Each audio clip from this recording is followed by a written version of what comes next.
awareness mode that suicide is a major source of concern as daily people as much as 3,000 persons are said to lose their lives on a daily basis somewhere according to statistics, and the figure would keep rising. So it tells you why the world would need to pay attention to it before it gets worse than it is. So this morning, we shall be turning the attention now to look at all of these issues, as I've got a guest waiting already. I've got Chris Abojei. Is a consultant, clinical psychologist, and certified employee assistance professional. Good morning to you, Chris. Good morning. Good morning. It's a pleasure to be here. All right, glad to have you join us this morning. So let's begin the conversation as we look at the World Suicide Prevention Day, which has started way back in 2003 by the International Association of Suicide Prevention in conjunction with the World Health Organization. So first, let's establish what really suicide is, and then let's assume we don't even know now. So let's set the pace, and then we pick up the conversation from there. Okay, thank you. I would, explain suicide as an act of ending one's life. So it simply means that any eventful attempt to intentionally end one's life is an act of suicide. So in essence, some other persons helping someone to end that person's life would not be classified as suicide if we go by this definition. No, you wouldn't want to classify it as suicide. Suicide, it is the individual who is, of course, there's something called assisted. That's okay. So where you ask somebody to assist that process, and sometimes it could be medical. Some other times it could be, as a result of a mental health concern as well. But in this particular case of suicide, we're talking about the individual intentionally or deliberately engaging in activities that lead to their own death. So what would lead someone to begin to drift towards the end course of one's life, just drifting to that road of no return? I would like you to take us, how do we get to that point? So there are a number of factors that could predispose people to having suicidal thoughts and, of course, attempting to end their own lives. And factors could include mental illnesses. So people with mental illnesses like depression, schizophrenia, for example, or any form of significant emotional distress could prompt an individual to have thoughts of suicide and as well attempt suicide. But we also have that there are other factors such as the use of substances. Individuals who use substances have an increased risk of suicide as well. You also have chronic illnesses, people who have been diagnosed with some chronic illnesses or some terminal illnesses, could also be predisposed to suicidal thoughts as well. In some cases, this is if we were to look at cultural factors, you would see that in the African culture, for example, specifically the Yoruba culture, suicidal acts were also a sign of bravery.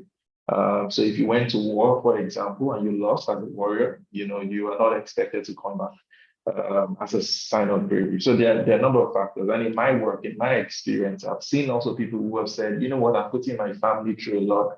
And because I care about them so much, I'd rather just leave this world.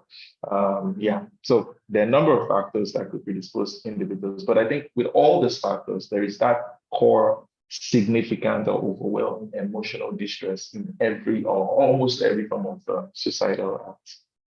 I'm glad you touched on that because it seems there is an environmental sociological factor that's, praises suicide as very heroic of someone to do. But I know also reading somewhere, it seems there is a professional also aspect to suicide in terms of, let's say, a soldier or a general cannot, when you lead forces into the battle, it's seen as like a thing of dishonor for you to return, and then so that's one of it. In Japan, it's also discovered, it's also said, and in those Asian areas, you fall on your sword. That's honorable than for you to come back. So it seems there are some professional areas, or like, let's say there is the pilot, let's say a captain of a ship. He can't really live out his life any longer. They say that if a ship sinks, it's better it sinks with it. I just want you to help us understand that aspect too, professionally. Okay. So in many of those cases, it's also the place of responsibility. There is that responsibility. So, for example, the pilot, for example, has a responsibility to safely guard the lives that he's in charge, of. And so, in the act of that responsibility, the pilot would say, you know what, until everyone is safe, I would not leave this scene, which might eventually lead to the death of that individual. But I think I would like us to really differentiate this with suicide, because most of these instances are an act of responsibility, which means that if the pilot is successful at saving everybody and eventually saving himself, so it's not that all things being equal, he's not deliberately saying, oh, I want to end my life. It's that there are circumstances that requires him to protect other people. And of course, that might eventually lead to his own death. And when you talked about environmental factors, one of the things I wanted to point out was that, situational factors, for example, hardship, could also be a significant predisposing factor. And that's why you realize that in economies, and Nigeria being an example where, the economy seems to be really difficult for a lot of people, statistics on suicide tends to increase significantly because people feel stuck. They feel like there's nowhere out. They feel emotionally, overwhelmed, and they just think, what is the way? What can I do? And suicide seems to be the option for them, which we know is not, it's not a rational option. Now, there's also a thread of what you call responsibility running through what you've mentioned now in this environment, if in the terms of hardship. And so a man now sits, or a woman sits up and say, what's the use if I cannot be responsible for myself any longer? And then it becomes, so there is the thread of also responsibility there. Mm-hmm. Oh, yes, there is. Now, what we see is that with suicide, many people who are at that point would find ways to rationalize the intent or the intention to end their lives. And that's why for us in therapy, one of the things that we identify is that many people who are having thoughts of suicide or who are attempting suicide are usually at a point where they are having a faulty perception of the situation. So the person would say, oh, you know what, if I can't provide for my family, I'd rather just end my life. That seems to be, some decision that they are making, some responsibility that they are taking, but it's not a rational one, because if the problem is that you can't take care of your family and you want to end your life, if you were able to do that, then who's going to take care of your family? So it's almost like what they're doing is that they're trying to kill a fly with a gun, right? And so in therapy, what we try to do is to help them see how it is a perception that they need to change, and then focus on practical solutions rather than just trying to, drown everything because they cannot find a way. And what I've seen over the years is that once we're able to guide individuals to find solutions or to find practical interventions to whatever circumstance that make them feel stuck, the suicidal thoughts tend to also go with it as well. I appreciate all you've said so far. So far, we've been able to establish what suicide is, look at the environmental factors in it, and of course, we've been able to identify hardship, economic hardship, especially as the main, the factor people, those who would opt for it as a means to escape the harsh realities of life is been established. So now, if we begin to talk about how we can prevent it, we must begin to look out for signs to say someone is suicidal. So I'd like us to now spend time, the couple of minutes we've got before we go on a break. When we come back, you'd also be able to explain for signs we should begin to look out for if we really care about people around us. Take us through some of the signs to look out for. Okay, thank you. So there are a number of signs that you should look out for when looking at suicide. Number one for me is the presence of a mental health concern. Right now, I need to also say that not all suicidal attempts or thoughts are linked to mental illness. but a large percentage of them are linked to mental illnesses. So a person who is depressed, for example, could be at risk of suicide. A person who has experienced a traumatic event, for example, let's say rape or physical abuse, could also be predisposed to suicide. So you need to look out for some of those mental health concerns. A person who probably even just recovered or who is recovering, sorry, from mental illnesses like schizophrenia, for example. Studies have shown us that the first 3 months of maybe leaving the rehabilitation center, they are more prone to suicide. Why? Because at that point they become insightful and they're saying to themselves, "Oh, how did I get here?" And so that period could be a lot difficult for individuals. You raised a fundamental point. I know you get on the point, but you mentioned you're the professional. You said schizophrenia and not many persons. So just break it down for us and then build on the point. So what does that mean? Schizophrenia is a form of mental illness that affects the perception of individuals. So you majorly characterized by hallucinations and delusions. So these individuals are probably sensing or hearing or seeing things that other people cannot see, and they have strong beliefs that are not based on facts. And of course, despite all the evidence that are presented against whatever beliefs they hold, they still hold strong to the beliefs. So those are the core. And so typically you could see things like not being able to groom themselves well. Some of them end up on the streets, not being able to maintain jobs, because again, it's a distressing experience, hearing things constantly that other people cannot hear. So the building on that is, so I talked about mental illness and one of the things you look out for.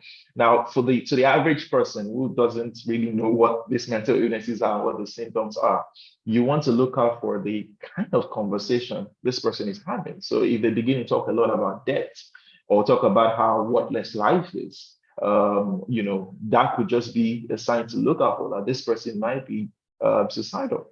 You also want to look at themes around, for example, even on social media, for example, the person's WhatsApp display picture, for example, could give you an idea that this person might be struggling. So for example, we've seen this consistently, that people who are going through a difficult spell tend to use dark themes. So they could use just a black, DP or some with tears, things like that could just give you a hint that this person might be struggling, right?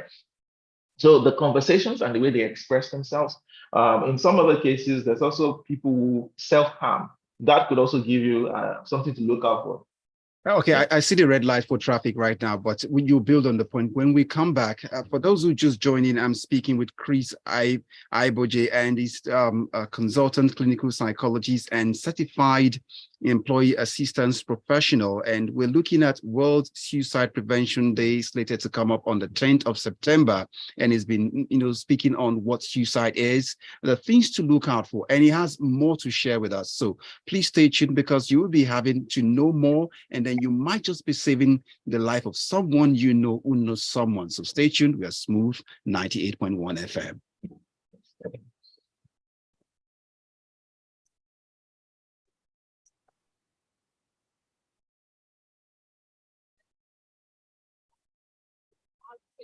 Of style. Right. They are a fabulous. They are reality royalty. This is the Real Housewives of Lagos. Can you guess that? 5 of your favorite housewives? Because I love it. 2 classic newcomers. Just this is exciting. Subscribe to 1,200 marathons. Sign up now at showback.com. One expect the offer macro hyper bonus. If I'm a complete bet and they want your win to take up with our 1,000% bonus. Now, so 1,000%. So what's in the wait for? Visit 1xbet.ngq. Promo code Hyper Nigeria to get 300% bonus up to 189,218 naira and take advantage of the hyper bonus from 1xbet.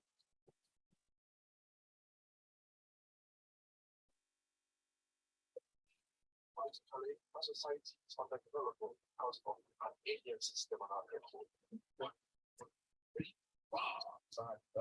It's a harmful, not only for the current generation, but generation yet to be born. One nation under the oath of democracy for unity and peace to be faithful and loyal. We're going to talk about democracy by the people, to the people, for the people. Now, let's talk politics. The state of the nation. So much corruption, promotion, execution, oppression, politics on Smooth 98.1 every Thursday from 11 a.m. We have been distracted from development with democracy. Everybody's focusing on who to vote for. We're not looking at the condition. So they come in, exploit, finance both sides, so no matter who wins, they get all the resources. How can we?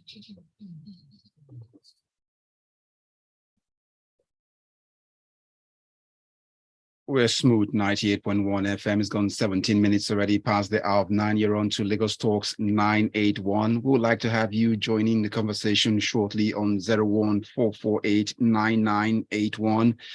Chris Abojei is still here with me this morning. And before we went on the break, you were dwelling on some of those signs to look out for. Please pick up from there. Okay, yeah. So I was talking about the signs to look out for. I said the presence of a mental illness. People who have mental illnesses are likely more predisposed. Somebody who has had trauma, very predisposed. And then I was talking about talk, talk, which is the kind of talk that they have. So if they're always talking about pain, unbearable pain, feeling trapped or feeling stuck, or they're always complaining about having a lot of burden or being a burden to people, so they're always saying something about not being good enough, or how, I wish I wasn't, putting you so much under so much pressure. Or they're always talking about not having a reason to leave. So I was asking questions like, why are we even here? What is the essence of this? Or questions around, if somebody died, where would they go to? Why do we even have to go to hell or go to heaven or something like that? Or they feel hopeless. Or some of them even have clear conversations about intent to hurt themselves or to harm themselves. Now, Chris, I bought in again. This is the point I need to make. Let's state this one out. There are people who ordinarily, they like esoteric kind of conversation. They are creatives. They are not scared of delving into metaphysical. So that we don't get to tie them up and say, "Here is suicide." So can we also make room for them to say, yes, we can afford to begin to. After all, people flew to space because people were thinking, what's up there? Else they would have been said they are suicidal, right? So I just need to clear that out. So, but move on. Well, thank you for that. Well, so again, these are signs to look out for, which means that you still need to explore deeper. The fact that you see one sign doesn't necessarily mean that the person is suicidal. It just means that you need to explore this. It's not something to just ignore. I think beyond the kind of conversation that they have is also the behavior as well.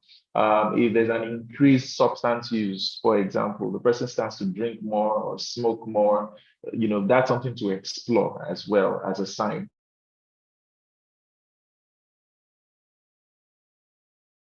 Chris, I guess you have to move the location a bit. It seems your network is okay. Some people will begin. I think that, so can you hear me? Yes, okay. Better now. Go on. Okay. Oh, yes, I was talking about increased substance use, and I wanted to touch on the point you made earlier about those who like to ask all those metaphysical questions. And I think the key thing to take note of is what I call the before and after, which means that if this person never used to ask those questions and just suddenly starts to ask those questions, now that is something to look out for, right? So the same way, if there's an increase in substance use, there's an increase in withdrawal. So there are some people who are naturally introverted. So they like to spend time alone because that's how they energize themselves. But if suddenly this person starts to do it excessively, then there's something to look out for. They start to isolate themselves, or they start to sleep too much. And in some cases, sleep less, in some other cases, they start to call people to say, oh, thank you for all the time you spent with me. I'm just calling you in case anything happens. I'm just calling to say goodbye. In some cases, they might even start to give out some of the things that they have, and most of the things, I see this as well when people attempt suicide, is that they call you up and give you their ATM pin or something like that. Don't think that you've won the jackpots. That is something to look out for. You could also see that in their mood, or somebody being physically, tired every time. In some other cases, aggressive.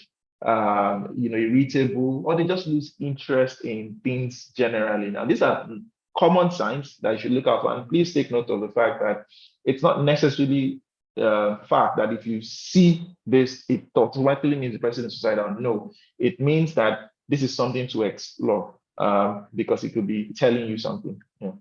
Now, this takes me, there's something you talk about when it gets to the point, some of these things that drives people to that point.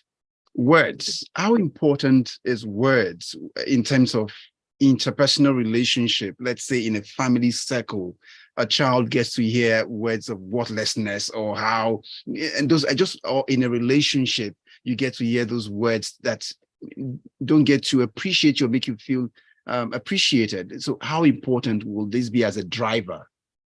Oh, very important, actually. In fact, and thank you for raising this, because most times when people use those words on people, they say, "Oh, I'm joking," and in some cases, I'm trying to motivate the person. But I think it's important that people understand biology of the mind, and let me explain that. Now, when you think something or when you say something, whether you're saying it to yourself or somebody is saying it to you, your mind interprets whatever they're saying, right? And then based on the conclusion or the interpretation your mind comes up with, it sends a message to your brain, right? Now, when the message gets to the brain produces chemicals that correspond with the interpretation. Now, depending on the kind of chemical that is secreted, you would feel a corresponding emotion. So that's a process. But let me then break it down. So let's say, for example, a child is in a family where they're always saying, "Oh, you're not good enough. Look at your mates, you're worthless." Those are unpleasant statements, which means that the mind is going to interpret it as negative. Now, when it sends the message to the brain is going to produce unpleasant chemicals to match up with the interpretation, right? Now, if these unpleasant chemicals are secreted, now, of course, if it's just for a short period of time, well, maybe not so risky. But if this thing goes on long enough, it begins to affect a lot of your physiological makeup, including energy level drops, the need to sleep more, or even difficulty sleeping. It leads to increased anxiety in some cases. It leads to increased low mood as well, right? Or decreased mood. Now, these are things that are emotionally distressing and can eventually put a person in that point where they just want to escape. They just feel, "I can't take this anymore. I'm drowning in this emotional pain and I just want to escape." So that is significant. The words that people use on you and the words you use on yourself as well. In fact, I say to people that the words you use on yourself is even more important, right? It's important the words people use on you, but the words you use on yourself. So don't use words saying, "Oh, I'm just joking." No, your brain is taking it, interpreting it, sending a message, and producing chemicals that correspond with it, which can eventually put you in that emotionally distressing state. Chris, a whole lot is coming up as I get to hear you speak of these things, but let's get to see if the listener would call in. If they've got some questions for you, we'll check them on 014489981. Once again, if you're listening and you've got questions for Chris Abojei this morning and speaking on the World Suicide Prevention Day, and you've got questions for him, and then he'll be willing to speak more on them on 014489981. But also would like to get WhatsApp messages. If you can call in on 0809-444-0981. A disturbing statistic somewhere I saw that as at in 2022, there was no fewer than 79 persons committed suicide. We'll even be waiting to get the figures for Lagos, because, all of a sudden that beautiful waterside that is looking that should be so pristine for tourism and all that, is looking like the end of the road, or where people should take the final fatal dive out of this existence. But let's get back into it.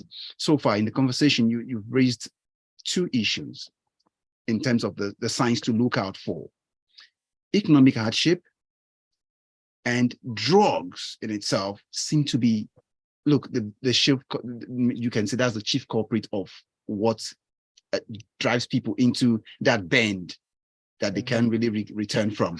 But take me into this next conversation, which is the fact that you've got people also we've not talked about. Well, there's a call for us at this time. If that's a call coming in, let's see. If that's it, we'll take it. Good morning to you. All right, do well to call us back. We'll be here to take the call once again on 01-448-9981 while you make up your mind to call in. So, Chris, suicide bombers, I'd like you to speak on that because it seems now, where are the signs and then hardship? What exactly drives people to that point? Well, so now that you mentioned suicide bombing and bombers, because that's suicide. another twist, yeah, another twist to it. But while you mentioned it, I think one of the things that that popped in my mind is that there's a common theme, right? And the common theme with all of them, or most of them, is the search for hope, right? The search for hope. So suicide bombers, for example, most of them would either those who are already suicidal and just felt, okay, I might as well just do something while I'm having the suicidal thoughts. Or those who think, oh, whatever I'm doing has a significant impact in changing something or making things work out for other people. So there is that, that bit of hope. Now, it could be false hope, right?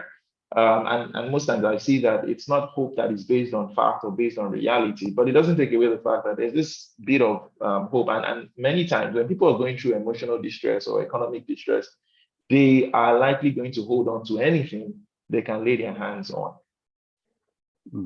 Okay.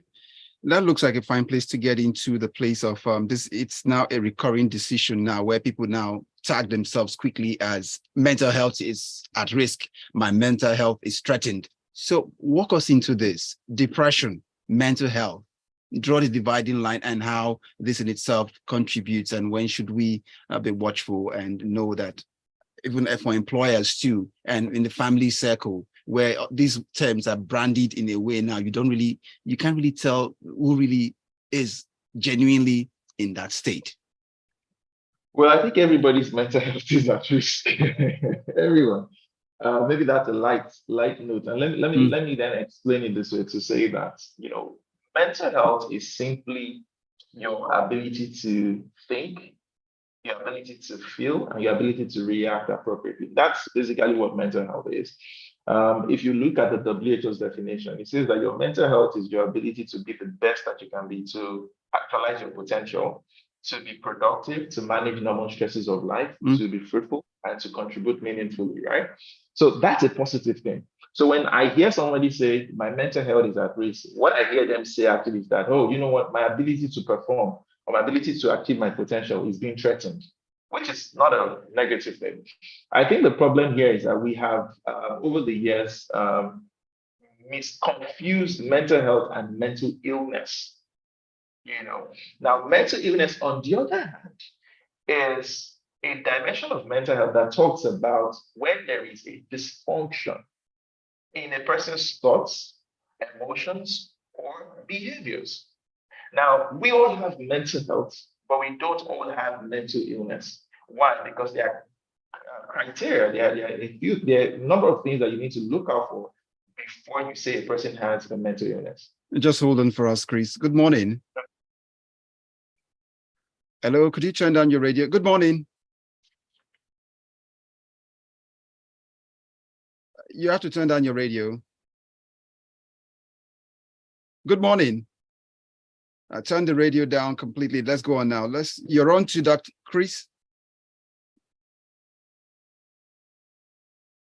Good morning. Go ahead. What your name and location? Your name and location.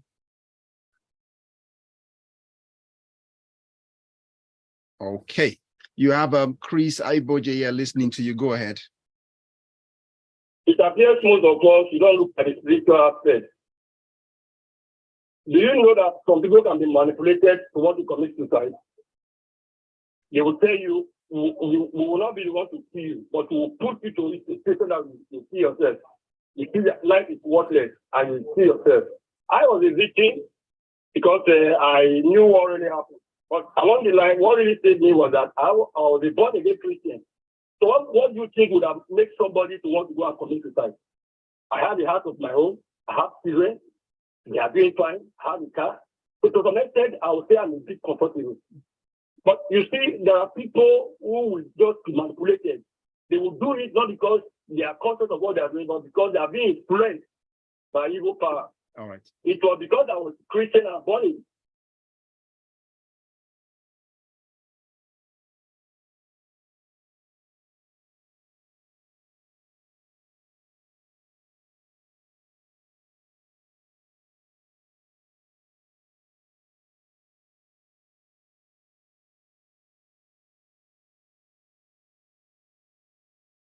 Hmm.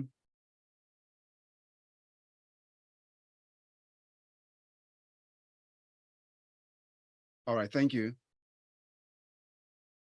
All right. Thank you.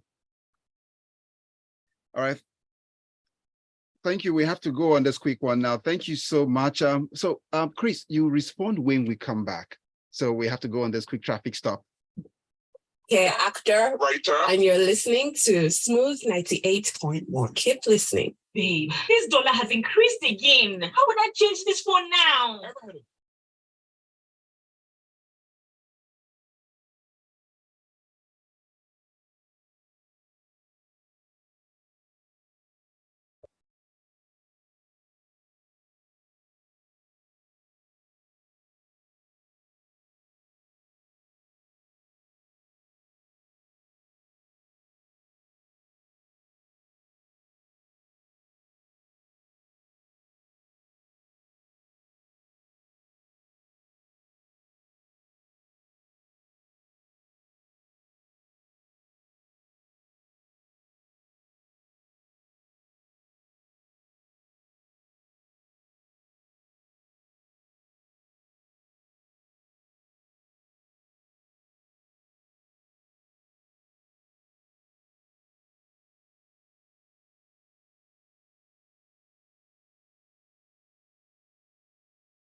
And we're back. It's still the Smooth Breakfast, and you're on to Lagos Talks 981. It is the final stretch of breakfast on Smooth 98.1 FM. I've got Chris Abojei. We had a call out before we went on the quick traffic stop there, where he talked about it raised the spiritual aspect, which we have left out here. And it's all for you. Just go ahead and respond, Chris.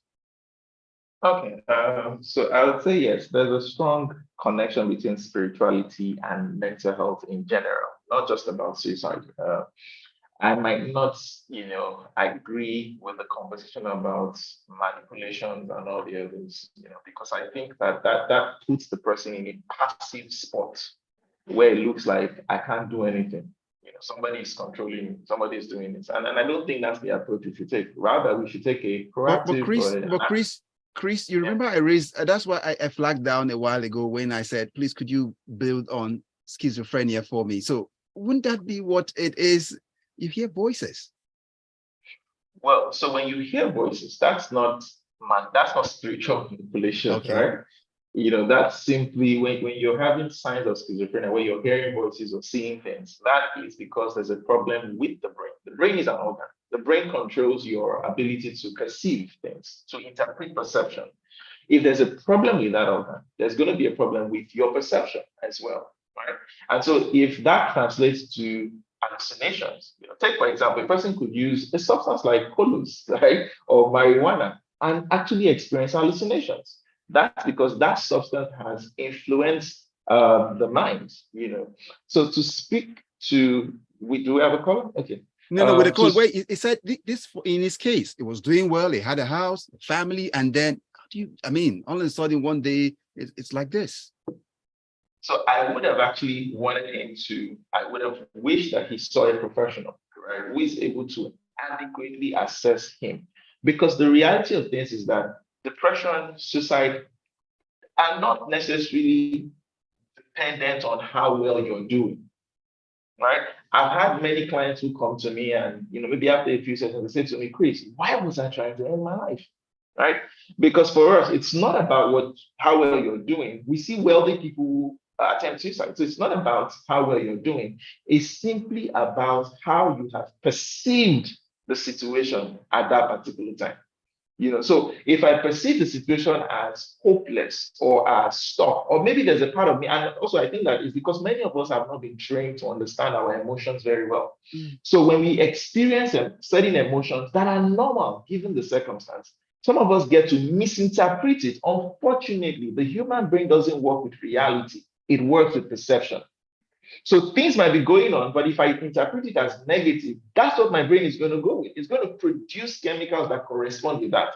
And if those chemicals become overwhelming, then I might get to a point where I feel stuck and I just want to get out of it, which can eventually lead to suicidal thoughts.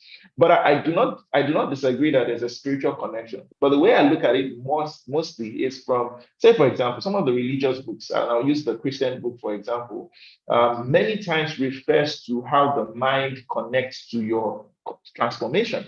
In the Romans 12 book, there's a verse there, I think verse 2, that says that be transformed by the renewal of your mind, which also tells me that what goes into your mind determines a great deal about what you do and how you respond, right? What you do. And so if there's an expectation that you think you're falling short of, even though every other thing is great, and you narrow your mind to that, that could affect you. Well, a call is for you, Chris. Good morning to you. All right, so let's get the next one in. Good morning. The calls are jamming. So just do well to give us a call on 014489981. We'll get the calls in. Chris will be here to take them quickly. So, Chris, there's some still disturbing statistics. Let's go global now and see. It says, according to the top 10 countries with suicide rates. Okay, we'll wait for this. Let's go to the call. Good morning. Hello, good morning to you. Please, your name and location. Oh. The thing I want is the person I responded to realize. I was a teacher, and I have bent on exam malpractice. I have zero tolerance on exam malpractice. And the parents who happens to they saw it as I'm a threat to their children. How can they say children to do 10, 6 whole year? I wouldn't want them to pass. And I didn't say they didn't pass, but the wife has laid down the standard. That is what I will need to follow. That was where they threatened me. It was thereafter that I started explaining what I'm talking of. It's not a question of mind manipulating or whatever. One should be very, this aspect of spiritual. There are a lot of enemies all around. How can you just expect somebody who just say, I'm tired of life. I want to take my life. All right. Okay. Can I?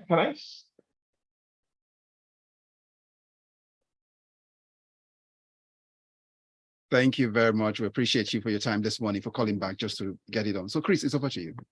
Yeah, can I step in here? And I'm not disputing the place of spirituality. I strongly believe that part of your mental well-being, spirituality plays a significant role.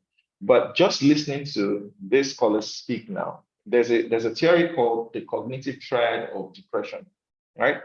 Now, this cognitive triad of depression says something. It says that when a person has a negative perception of themselves, a negative perception of other people, and I heard him say something about people trying to hurt me, right? And thirdly, if they have a negative perception of the future, they are more predisposed to depression and other mental illnesses. There's a reason why. If I begin to think that people want to hurt me, people are against me, again, my brain is going to start producing unpleasant chemicals, right? Which would eventually predispose me to a depressive state. And one of the symptoms of major depression is suicidal thoughts or suicide, right? So I can see the connection. And that's why I said I would have preferred that he spoke with a professional. But please let me say this. This is not to rule out spirituality. But it's important that while we are coming on air, we do not also nullify the struggles that other people who are not being spiritually manipulated are facing. Because there are a number of people, in fact, the percentage of spiritual manipulation is usually very small compared to all the others that are not manipulated spiritually. And we shouldn't ignore them as well. Thank you. And let's not also forget that there are people who also are atheists. They have their mental faculties intact. So we must also give room for those kind of thoughts too.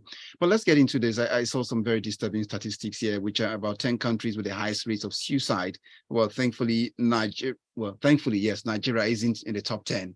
But I see Lesotho, Guyana, Eswatini, South Korea, Kiribati, Micronesia, Lithuania, Suriname, Russia, and South Africa. So really, it seemed like for some countries it's a norm. You just hear on the news, it's no longer news. You just take somebody and then that's it, they go for burial.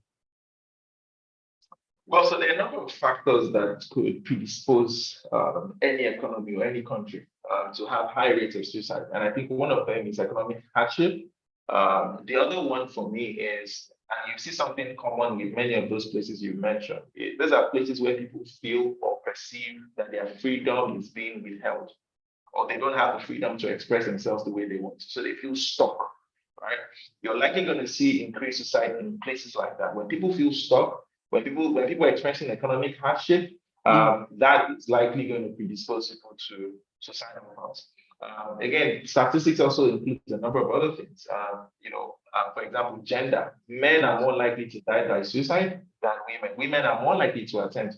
Now, studies have shown us that the reason why there's a difference in male and female is because in Nigeria, for example, the two leading causes of suicide is financial constraints and marital conflicts.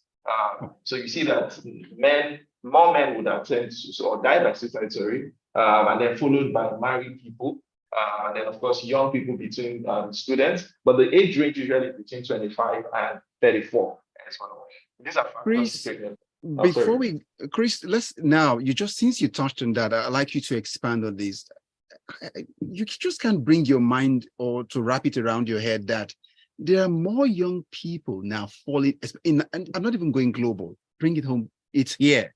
Young people, before they get to 40, there was a case I read of recently where the child failed examination, senior secondary school examination. The child died by suicide. So we're seeing more young people falling, taking their life, going by suicide right now. And that connects with something, someone on, listening, sending a message, but I would like to have his name. It says mental health is really something to look into every stage in one's life. It says they remember back at the University of Benin, it was even drawn on the wall in one of the rooms. A student woke up one morning and started yelling repeatedly from the 4th floor of the male hostel, "I want Jumpo, I want Jumpo." Serious issue it is.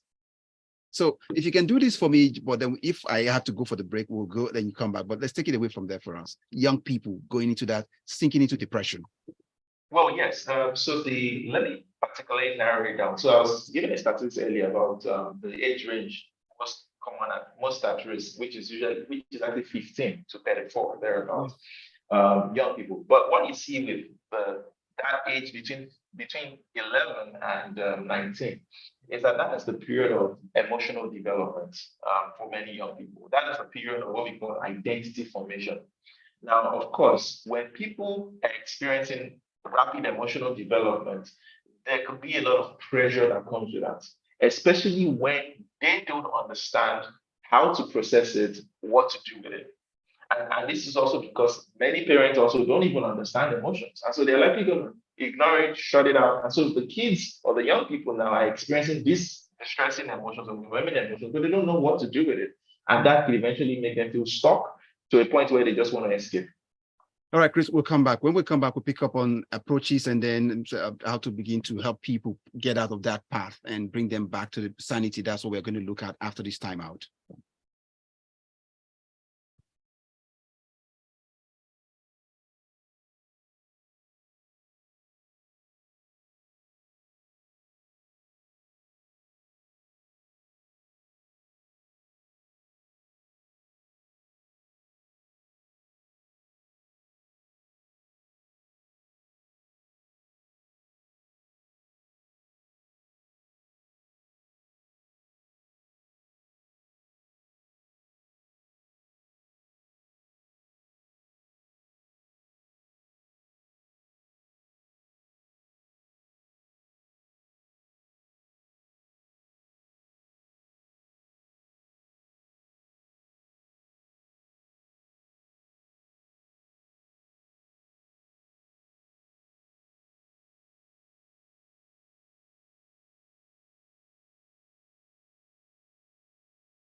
We're Smooth 98.1 FM. We are on the last stretch now of Lagos Talks 981. I still got Chris Abojei here with me, still looking at awareness in terms of suicide as we get ready on September 10 to celebrate and mark the World Suicide Prevention Day. So, Chris, we're on the home stretch already. Let's get this one done with now.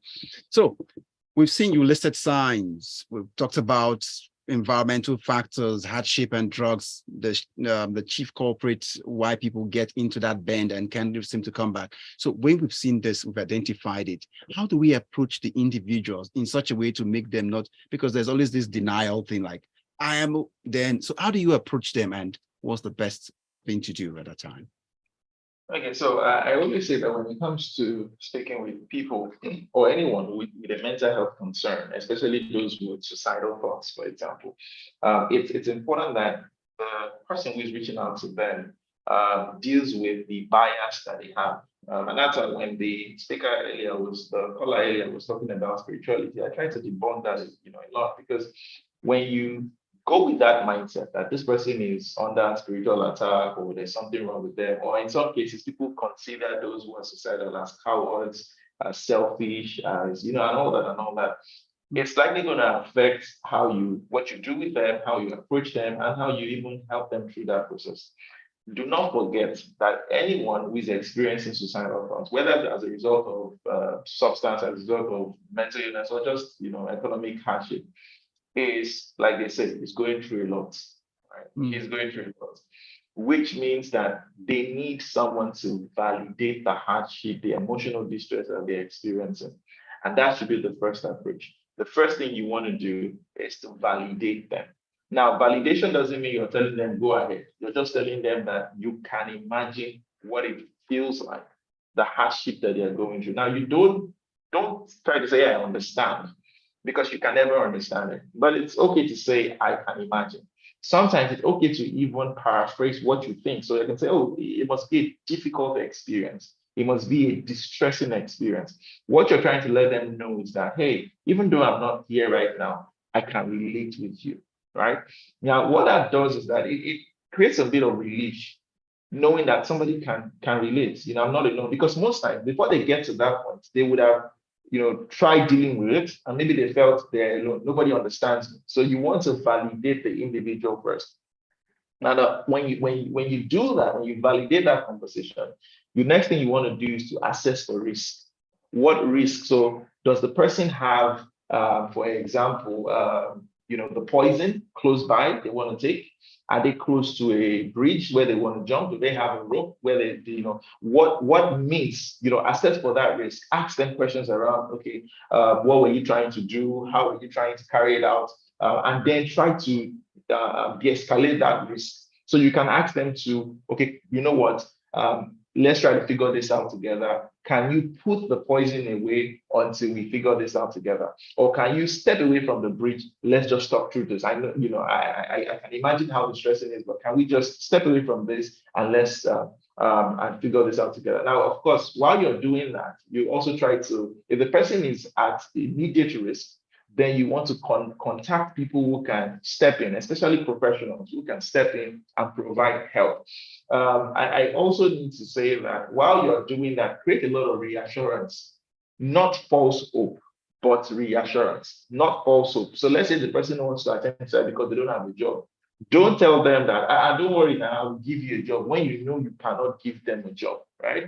But what you can do is that you can say something like, you know what, I agree that this is distressing.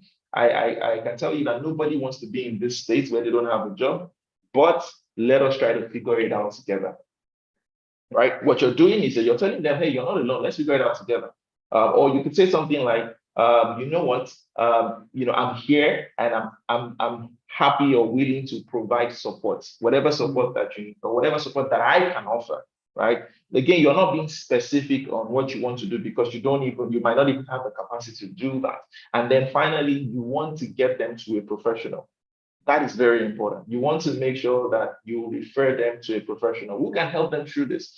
This is the problem I also see with many people when you're trying to help somebody who's suicidal, is that we take the responsibility on ourselves. So we want to help, but sometimes you don't even know how to go about it, right? Sometimes you're going about it the wrong way. Sometimes it even drains you It's overwhelming, and at some point you just ignore it and say, see, let me not kill myself. So I always say, do not take up the responsibility, offer support, and refer them to a professional. Thank you. Well said, Chris. But then before I let you go, just do this for me if you can in, let's say, 40 seconds. And this is simply saying, with all of this, the rise in suicidal cases, would this be as a result of the collapse of our societal or family support system, which used to be a fallback back in the days? Significantly, yes. In 2017, we were engaged in some bit of study, and we found out that was actually when we started noticing the increase of mental illnesses, suicide in Nigeria. We found out that poor social support was a significant factor. Africans used to be very communal, so we got support from ourselves. But with westernization and globalization, we are beginning to become individualistic, which simply has reduced the amount of support that people have. And that's a significant factor. And if you let me say 3 things that I think if a person who's experiencing suicidal thoughts can do is that, number 1, you can learn to focus on the things working in your life, not just on the things that are not working. Number 2, you can learn to connect with people, positive connections, so you don't have to do life alone. And number 3, you need to be able to learn to figure out things that you enjoy, things that validate you, learn a skill, do something that makes you happy daily, and that can help you. But most importantly, reach out for help. Thank you very much, Chris Abojei, consultant, clinical psychologist, and certified employee assistance professional, speaking on, helping to create awareness as the world celebrates the World Suicide Prevention Day, slated for September 10. Thank you very much. You have a great day. You too. Thank you. And that's a wrap on the